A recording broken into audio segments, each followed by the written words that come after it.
ಹರಿಹರ ತುಂಗಭದ್ರಾ ನದಿ ದಡದಲ್ಲಿ ಸಂಕ್ರಾಂತಿ ಸಂಭ್ರಮ.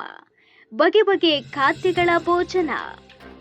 ಸುಗ್ಗಿಯ ಹಬ್ಬವೆಂದೇ ಆಚರಿಸಲ್ಪಡುವ ಸಂಕ್ರಾಂತಿ ಹಬ್ಬವು ಗುರುವಾರ ಹರಿಹರದ ತುಂಗಭದ್ರಾ ನದಿಯ ದಡದಲ್ಲಿ ಸಂಭ್ರಮ ಮನೆ ಮಾಡಿತ್ತು.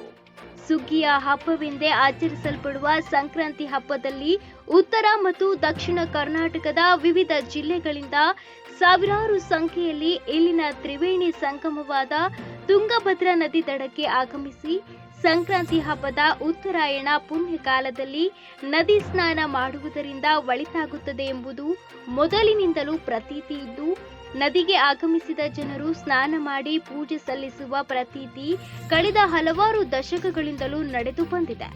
ವಿವಿಧ ಭಾಗಗಳಿಂದ ಆಗಮಿಸಿದ ಜನರು ನದಿಯಲ್ಲಿ ಸ್ನಾನ ಮಾಡಿ ಪುನೀತರಾದರು. ಜನರು ತಮ್ಮ ಕುಟುಂಬ ಹಾಗೂ ಬಂಧು ಬಾಂಧವರ ಜೊತೆಗೆ ನದಿಗೆ ಆಗಮಿಸಿ ತುಂಗಭದ್ರೆಗೆ ಶ್ರದ್ಧಾ ಭಕ್ತಿಯಿಂದ ಪೂಜೆ ನೆರವೇರಿಸಿ ಸಹ ಕುಟುಂಬದೊಂದಿಗೆ ಕುಳಿತುಕೊಂಡು ರುಚಿಯಾದ ಭೋಜನ ಸವಿದು ನದಿ ದಡದಲ್ಲಿಯೇ ಬೀಡು ಬಿಟ್ಟು ಸಂಜೆ ಎಳ್ಳು ಬೆಲ್ಲವನ್ನು ಪರಸ್ಪರ ವಿನಿಮಯ ಮಾಡಿಕೊಂಡು ಹಬ್ಬದ ಆಚರಣೆ ಮಾಡುತ್ತಿದ್ದ ದೃಶ್ಯ ಸಾಮಾನ್ಯವಾಗಿತ್ತು.